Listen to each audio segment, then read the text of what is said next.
Assalamualaikum warahmatullahi wabarakatuh.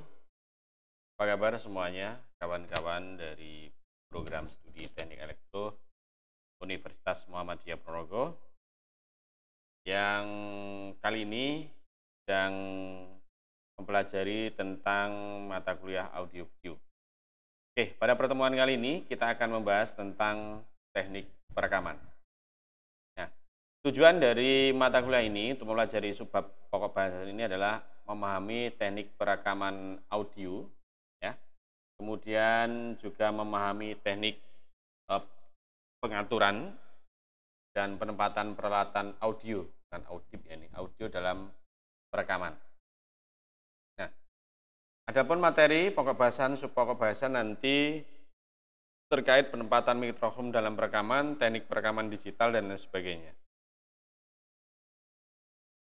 Sebagai pendahuluan bahwa kita sebelum ini kita sudah mempelajari tentang mikrofon, di mana mikrofon merupakan salah satu alat perekam yang punya peran utama dalam sistem perekaman audio. Nah, untuk mendapatkan suara terbaik diperlukan teknik pemilihan mikrofon yang tepat dan juga penempatan yang pas. Karena mikrofon sangat menentukan hasil dalam perekaman. Mikrofon merupakan peralatan yang paling depan dalam proses perekaman audio. Nah, jenis dan fungsi mikrofon dalam rekaman. Yang pertama kita akan membahas tentang mikrofon untuk announcer atau penyiar. Nah, untuk suara orang yang berbicara langsung di depan mikrofon digunakan mikrofon kondensor juga bisa ataupun juga dinamik. Namun kalau kita menggunakan mikrofon kondensor seperti nampak pada gambar ini atau ya, merupakan kondensor yang diperlukan adalah yang berkualitas tinggi dengan segala arah atau omni, ataupun juga dengan unidireksional. Letakkan dengan jarak 25 sampai dengan 60 cm dari mulut pembicara. Nah, jarak penempatan ini juga tergantung pada kekerasan suara pembicara, artinya power seorang pembicara. Biasanya seorang announcer yang pertama kali ataupun seorang vokalis dia memiliki power sendiri, ya. Biasanya penyiar dan lain sebagainya sebelum dia menjadi seorang penyiar dia sudah melalui tahapan yang utama adalah dia memiliki power suara yang besar ataupun keras, ya. Dia memiliki tenaga, tidak klemak-klemek itu. Makanya ini adalah dalam hal perekaman, perekaman vokal suara itu terpenting adalah tentang powernya dulu. Nah, kemudian ada juga mikrofon untuk merekam dialog atau wawancara, misalnya pada perekaman pada wawancara, pada berita-berita itu ya. Mikrofon untuk wawancara umumnya menggunakan mic kondensor yang berkualitas tinggi. Kedua pembicara dapat duduk berdampingan di depan, tetapi juga akan membuat kedua pembicara duduk berdesakan dan juga bila salah seorang pembicara lebih keras suaranya maka sulit untuk mengatur keseimbangan suara, maka dapat diatur dengan cara menggeser pembicara yang keras suaranya untuk agak jauh dari mikrofon caranya, ataupun juga dengan manual kayak misalnya adalah dipegangkan, agak dekatkan, nanti kalau misalnya dia memiliki suara yang keras maka agak diundurkan mikrofonnya. Kemudian ada juga tentang bagaimana mendesain mikrofon pada perekaman sebuah drama. Ya. Di sini gunakan dua mikrofon, direksional ataupun omnidireksional seperti pada gambar ini. Nah, untuk setiap dua orang pemain misalnya. Nah, berbeda dengan drama televisi karena mic tidak boleh terlihat oleh penonton maka digunakan misalnya adalah gun mic kondensor kayak ini. Nah, ini. Ataupun juga clip on kayak gini juga boleh. Nah, menggunakan clip on supaya tidak kelihatan ya. Nah, tapi kalau clip on masih sedikit kelihatan itu ya. Oke, biasanya clip on kemudian dengan mic wireless maka kalau misalnya drama di TV bisa berjalan dan sebagainya. Nah, kemudian juga bisa menggunakan supercardioid dengan menggantungkan mic tersebut pada ketinggian tertentu, misalnya adalah pada bom stand ya kayak ini. Nah, dengan sudut 30 derajat diarahkan kepada pembicara. Kayak ini. Ini pun juga sama, ada bom mic. Nah, ada compression ini ya. Nah, Dan mic ini mempunyai sudut atau polar arah yang sempit sehingga noise yang tidak diinginkan dapat dihindari. Nah, ini adalah misalnya adalah pada sebuah perekaman drama dan lain sebagainya. Kemudian ada mikrofon untuk vokalis atau penyanyi. Ini berbeda lagi, ya, tidak menggunakan kondensor biasanya. Ya, kalau menggunakan kondensor biasanya adalah pada perekaman vokalis di studio dalam rekaman. Nah, dalam perekaman vokal umumnya menggunakan mic dinamik atau cardioid dan super cardioid. Tempatkan mic-nya adalah 1 inci ataupun juga 1 senti ya, ataupun bisa 5 senti ya. Dekat ya, paling dekat kayak gambar ini. Makanya vokal itu biasanya dalam mikrofonnya itu adalah orang bilang kok abotmen ya, berat. Nah, kenapa? Dia akan menyerap suara yang dihasilkan oleh penyanyi. Dan suara-suara dari luar dan lain sebagainya di rekaman tidak masuk. Ya. Untuk menghasilkan sound napas. Tepatkan mic 1 in sampai dengan 6 in dari penyanyi dan kecilkan suara napas atau suara serta suara yang pecah dari penyanyi. Karena penyanyi itu biasanya juga menggeh-menggeh kayak gitu. Penyiar pun juga sama. Makanya biar tidak kelihatan ya. Maka menggunakan adalah mikrofon yang dinamik dengan berintensitas yang tinggi. Biasanya berat. Kalau tidak mepet dan tidak teriak kencang biasanya dia tidak akan terdengar vokalnya. Nah, kemudian ada juga mikrofon untuk core atau paduan suara. Ya. Nah, biasanya menggunakan mic kondensor. Di sini tujuannya adalah untuk menghasilkan kepekaan yang tinggi. Nah, kemudian jenisnya adalah omnidireksional. Penempatan mic 2-3 feet dari kornus tersebut, bisa agak jauh ya. Nah, kemudian membagi kornus dalam beberapa grup kecil dan membagi mic pada tiap grup dengan jarak 6 sampai dengan 9 feet. Nah, kayak gini misalnya adalah di paduan-paduan suara dan sebagainya kurangnya banyak, maka dia menggunakan mic yang jenis ini, ya, jenis kondensor dengan memiliki kepekaan yang tinggi. Ya. Kemudian juga perekaman menggunakan mikrofon pada alat musik yang lain, alat-alat musik. Contohnya pada saksofon ataupun flat. Ya, tempatkan mic di atas jari tempat menutup lubang alat musik tersebut. Adapun jaraknya disesuaikan kayak seperti ini. Ya, ini adalah sistem bagaimana perekaman, merekam alat musik. Ya, intinya dalam perekaman alat musik itu adalah sumber suara yang didapatkan, direkam, ditangkap menggunakan mikrofon. Ya, karena apa? Sumber suara akan bergetar, itu nanti akan ditangkap untuk merubah menjadi getaran listrik adalah menjadi mikrofon. Mikrofon punya macam-macam tadi jenisnya, ada kondensor dan juga dinamik ataupun juga bahkan nanti adalah apa yang disebut dengan spool. Nah, biasanya pada gitar dan lain sebagainya, gitar listrik dan lain sebagainya itu. Tapi kalau pada melodi kayak misalnya organ dan sebagainya itu langsung kan, karena yang bermain itu adalah alat musik dalam bentuk elektrik. Nah, alat musik yang hasilnya dari analog, maka menggunakan adalah mikrofon sebagai transducer ataupun penyerap suara, penangkap suara bagian paling depan. Ada juga misalnya adalah mikrofon untuk timpani, ya, ini alat musik timpani. Ya. Tempatan mic-nya 8 in dari atas alat musik tersebut, ya, bukan di bawahnya. Kemudian ada juga mikrofon untuk vibrafon, bisa di atasnya, ya, mic ini ditaruh di atas keyboardnya itu. Yang dipukuli itu vibrafon misalnya, ataupun juga kendang dan sebagainya itu kan di atas ya, kendang dangdut. Nah, kalau kendang dangdut biasanya ada 2 jenis, karena untuk ketak tipung ya, taknya itu ada di atas ya, nanti karena posisi mikro di atas sama di bawah nanti pada sistem apanya itu ya, negatif positifnya dibalik ya, fasenya dibalik nanti antara yang mikrofon atas sama mikrofon bawah. Biasanya kendang Indonesia kan terkenal namanya adalah kendang tipung ya, tak tak tak tung sama dangdut. Nah, kalau dangdutnya itu di bawahnya, dari bawah dia posisinya, dari bawah mikrofonnya sama taknya itu adalah di atas tipungnya itu. Kemudian ada juga adalah mikrofon untuk drum set. Nah, drummer ini adalah salah satu drum setnya. Ini biasanya pada drum set memiliki beberapa jenis mikrofon sesuai dengan apa yang akan direkam.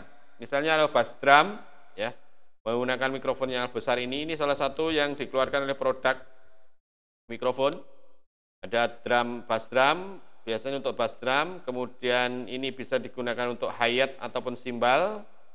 Ini adalah juga bisa untuk high tom-tom, ada juga medial tom-tom, ataupun ini senar drum bisa, ya ini yang kecil ini bisa senar drum, terus high tom, middle tom, dan juga large tom. Ya ini adalah untuk floor tom, ya ataupun large tom, floor tom itu tom C itu namanya. Biasanya ini tentang peralatan drum, ada crash cymbal, ada red cymbal, ada middle tom yang di depan itu, ada floor tom ini atau large tom, ataupun juga high tom tom atau yang kecil. Kemudian ada senar drum, ya tak itu, dan bass drum atau istilahnya beduk hi-hat yang cik. Nah itu, nah ini memiliki frekuensi sendiri-sendiri, maka perlu dibutuhkan mikrofon dengan jenis yang masing-masing. Kalau bass drum tentunya kita mencari middle low ya, frekuensi low, middle ini bisa medium dan juga medium frekuensinya. Kalau yang ini high simbal dan ini high, ini termasuknya sudah di atas middle untuk snare drumnya. Oke, penempatannya mic-nya seperti yang ada di sini. Snare drum dekatkan dengan ini, terus jaraknya 4,5 in antara ini, biasanya adalah untuk simbal. Nah, untuk simbal dan sebagainya di atas, ya posisinya di atas simbal, nah ini. Kemudian untuk bass drum bisa di depannya ini, ya dimasukkan ke ini. Lager tom juga di atasnya, dan juga tom-tom ini, idealnya adalah tom A, tom B, tom C ya. Ini ya, ini di atasnya. Snare drum pun juga di atasnya posisinya. Nah, penempatan mic ini merupakan faktor penentu utama untuk hasil, karena dalam sebuah rekaman itu tidak diatur bass treble dan sebagainya, adalah diatur pada posisinya, direkam suara aslinya yang nanti masuk dalam sebuah mixing sendiri ya. Biasanya nanti kalau sudah masuk mixing dan sebagainya, maka diatur penambahannya menggunakan equalizer itu. Kemudian penempatan mikrofon, dua mic diletakkan di atas perangkat drum untuk mendapatkan efek stereo ya. Ini 1 2 biar tung kanan kiri ya, biasanya sendiri-sendiri. Nah, atau high tom-tom dan medium tom-tom. Kemudian mic untuk senar drum dengan jarak kira-kira 10 cm di atas senar. Nah, dapat juga menangkap suara hi-hat. Nah, ini dekat dengan hi-hat. Ya, karena hentakan dari senar drum itu cukup keras ya, stuck dan sebagainya. Nah, bass drum dipasang di dalam bass drum dengan jarak 10 cm. Nah, ini 10 cm mungkin dari yang di membran depannya yang dipukul itu. Oke, kemudian macam-macam penempatan rekam pada senar drum, contohnya pada gambar di bawah ini ada penempatan untuk senar drum seperti tadi sudah saya jelaskan di atasnya. Kemudian untuk tom-tomnya juga sama. Usahakan 2 kanan kiri ya tom-tom ini, tapi kadang-kadang ada yang 1 aja, tergantung mereka di tengah-tengah kayak gini. Nah, ya. Kemudian bass drum, ya di dalamnya ada bass drum yang masih ada penutupnya ini ataupun juga terbuka, ya. 10 cm dari hentakan yang dipukul itu, membran yang dipukul. Kemudian juga pada piano. Oke, piano itu biasanya kan karena piano bukan satu hal yang elektrik, ya, maka diambil dari sini di atasnya, piano yang besar itu. Oke ya, diambil suaranya menggunakan mikrofon, karena yang bergetar itu adalah, kalau Anda tahu piano, sulit saya menjelaskan karena tidak ada barangnya. Ya, tempatnya di atasnya itu. Kemudian mikrofon untuk merekam gitar. Oke, gitar di sini ada 2 jenis. Satu gitar akustik yang menggunakan tabung ini, dan juga ada gitar elektrik. Biasanya gitar akustik ini cara rekamannya adalah dengan mendekatkan mikrofon di dekat tabungnya ini, seperti ini di depan ini. Untuk mikrofonnya jenisnya ya memang jenis untuk gitar. Ya jenis dinamik bisa ya, karena ini menghasilkan suara yang nyaring. Ya. Kemudian ada juga gitar yang elektrik. Nah, biasanya Bisa langsung dari amplifiernya itu dimasukkan kepada mixer atau juga direkam dari keluaran dari amplifier bisa melalui loudspeaker depannya amplifier itu dipasang mikrofon kayak ini ya. Dari depan ya kayak gini modelnya atau seperti ini kita lihat ini juga bisa dalam hal perekaman. Beda sama konser kan sebagainya, memang kan kalau konser sama rekaman itu berbeda. Konser membutuhkan suara yang keras dan sebagainya, maka gitar kadangkala ya menggunakan ini, konser menggunakan penangkapan yang menggunakan mikrofon ataupun juga dari line out-nya amplifier tersebut. Kemudian selanjutnya kita akan membahas tentang bagaimana mekanisme perekaman berbasis komputer ataupun digital ataupun disingkat dengan DAW, Digital Audio Workstation. Ya. Adalah sebuah sistem rekaman berbasis komputer yang dirancang untuk menggantikan studio rekaman tradisional.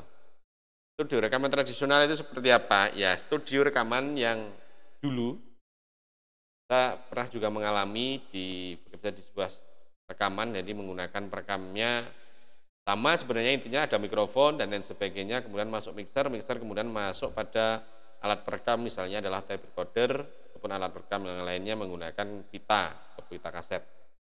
Tapi kalau digital ini dan sudah era sekarang ini yang sudah sering kita lakukan karena saat ini kita berada di era digital. Nah, DAW memiliki segala kemampuan dari studio rekaman tradisional seperti multitrack recording dan playback.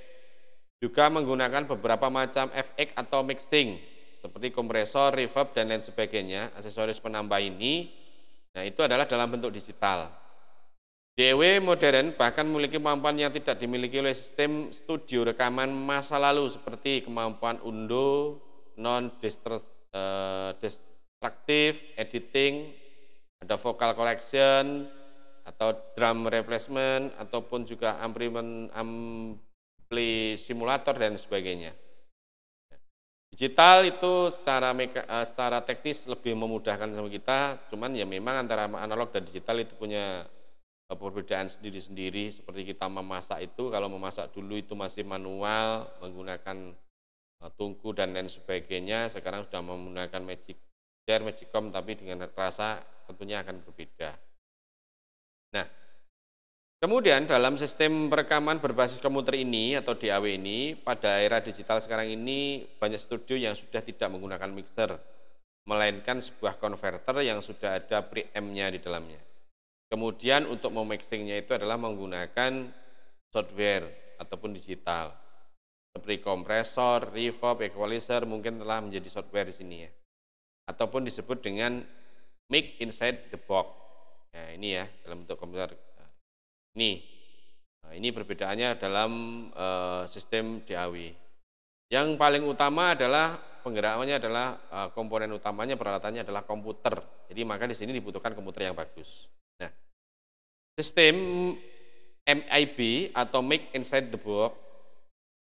Sistem MIB ini kualitasnya tergantung pada 3 hal, yaitu bagaimana mikrofon dan kabel yang baik. Artinya kabel itu sangat menentukan untuk menghantarkan arus listriknya, apakah terjadi gangguan misalnya adalah dengung dan lain sebagainya interferensi, atau mikrofon dengan rentang frekuensi yang terbaik.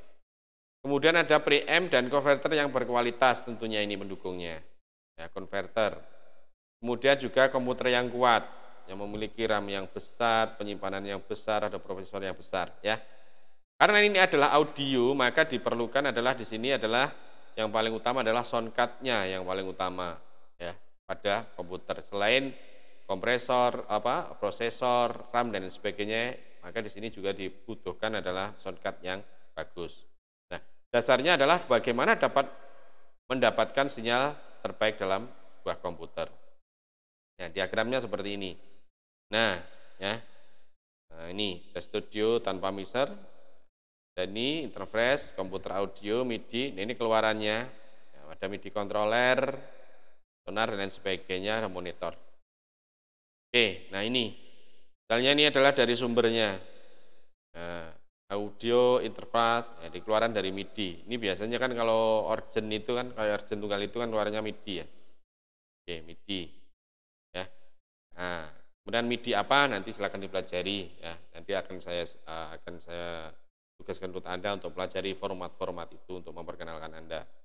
Nah, ini ada audio interface-nya ya. Jadi pengubah, jadi sini konverternya, kemudian masuk pada ini komputer. Nah, ini adalah monitornya. Dan yang bekerja adalah berdasarkan software di sini. Ya. Komputer dalam DAW harus memiliki kategori sebagai berikut.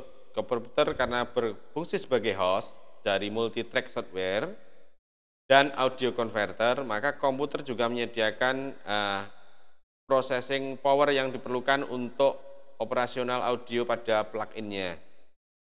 Komputer untuk DAW memiliki spesifikasi yang berbeda dengan kebayaan komputer kantoran ataupun game. Adapun beberapa spesifikasi tambahannya adalah yang pertama adalah tingkat kebisingannya yang rendah. Kipasnya harus rendah ya. Kemudian operating system yang diset untuk pengguna software audio yang bagus ya. Kalau bisa yang berlisensi ya. Dan juga yang mendukung terhadap software-software yang lainnya. Kemudian hard disk yang memiliki cluster size yang lebih besar. Nah, karena biasanya formatnya kan masih format utuh, butuhkan data yang besar. Adapun sound card on board yang dimatikan untuk mencegah konflik, maka diperlukan adalah sound card yang baru. On boardnya dimatikan karena komputer-komputer itu kan ada sound card bawaan dari motherboard ya, maka dibutuhkan adalah sound card yang bagus sendiri. Biasanya mahal, harganya nih mahal, harga sound cardnya itu mahal. Ya, untuk keperluan rekaman yang terbaik. Tapi jangan memaksa apakah harus ini, tidak, tergantung adalah apa harus yang kita cari kualitasnya nanti. Kemudian selain itu ada namanya adalah multi-track software, adalah software yang kita gunakan untuk memproses data hasil rekaman. Biasanya sudah dilengkapi dengan plugin seperti kompresor, reverb dan lain sebagainya. Maka kebutuhan kayak misalnya equalizer dan itu sudah ada di dalamnya sini. Kita tidak perlukan adalah alat tambahan lagi. Tidak memerlukan kompresor yang dari luar, kayak misalnya ada sound audio sound system dan lain sebagainya itu ya. Kompresor, equalizer, reverb atau echo itu. Reverb yang dimaksud reverb itu adalah efek suara. Kayak suara saya ini kan ada reverb ya. Reverb ini ya.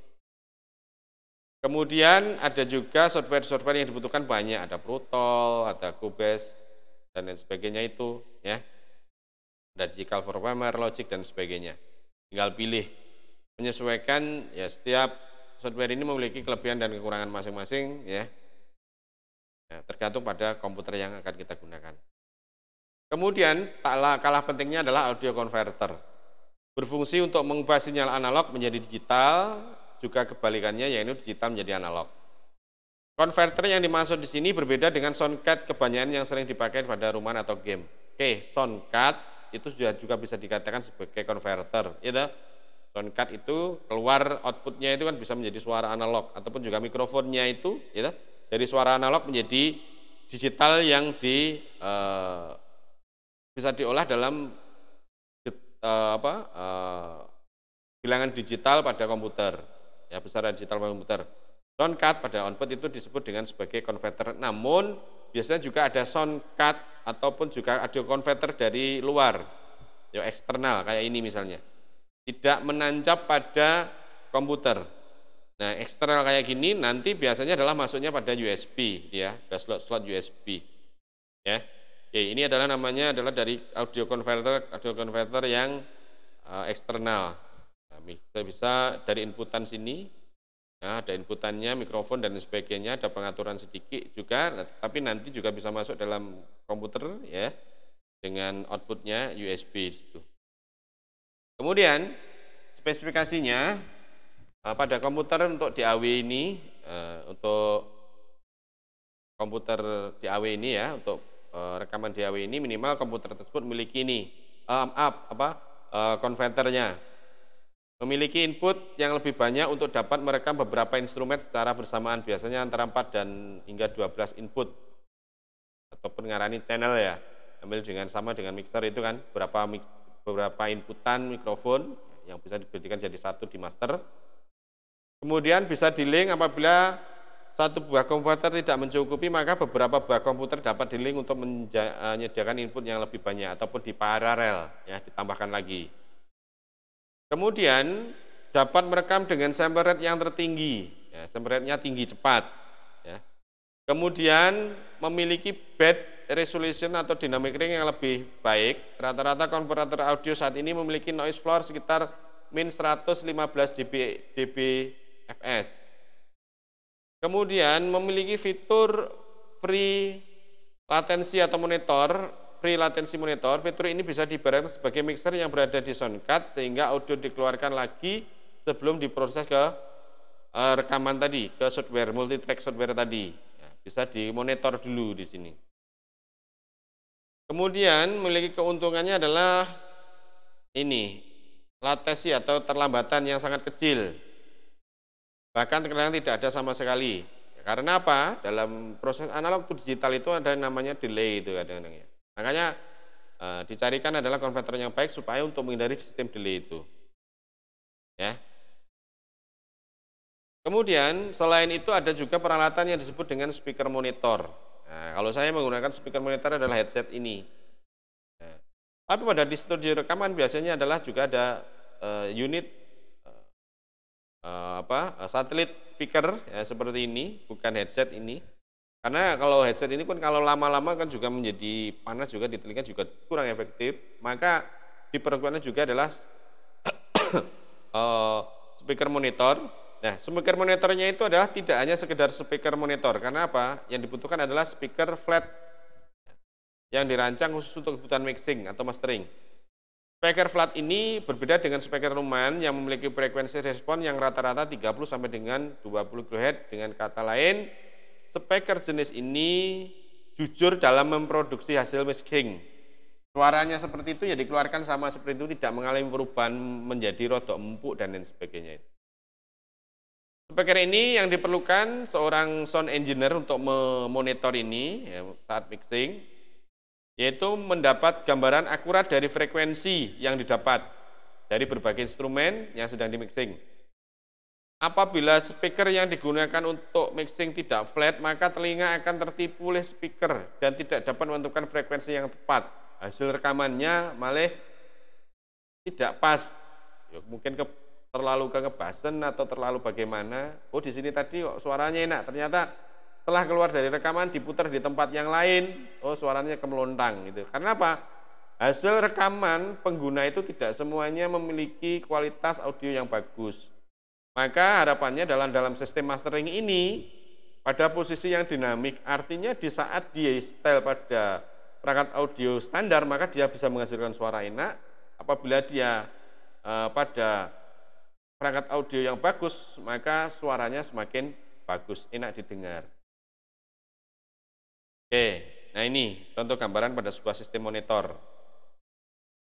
Speaker pada sistem rekaman atau speaker monitor pada sistem rekaman. Kemudian setelah itu proses pendigitalan akan dijadikan hasil mastering digital outputannya. Ya. Ada dalam suara digital dengan format-format macam-macam, misalnya adalah MP3, MIDI, MAV, AAC, MWAM, Real Audio, OGG, Vorbis, Polyphonic dan sebagainya. Nah, ini adalah dari hasil format yang dikeluarkan oleh digital. Kalau manual kan tidak diformat, ya tidak ada format apa, formatnya ya format manual karena lihat tersimpan dalam pita. Tapi karena ini adalah sistem digital, maka hasil mastering itu nanti akan dirubah menjadi macam-macam ini. Nah, disinilah tugas kalian untuk memahami apa itu MP3, MIDI, WAE, WAV, AAC, WMA, Real Audio, OGG, Vorbis, Polyphonic dan lain sebagainya dalam sebuah tugas. Ya, maka silakan buatlah makalah dalam presentasi dan presentasikan dalam bentuk video. Jadi buat dulu makalahnya, kemudian kamu membuat presentasi, kemudian kamu rekam dalam video. Ya, tentunya ada suaranya, suara kamu dan juga mungkin video kamu, foto kamu. Kemudian upload di YouTube kalian masing-masing. Kemudian link YouTube-nya tempelkan di tempat pengumpulan tugas. Sedangkan makalahnya juga diupload pada bagian berkasnya. Di situ kan ada teks daring. teks daring itu adalah pada bagian untuk menempelkan link video yang sudah Anda buat tadi. Nah, makalah harus sesuai dengan kaidah makalah yang baik dan benar, karena kadarnya sudah semester atas. Ya, kalian sudah membuat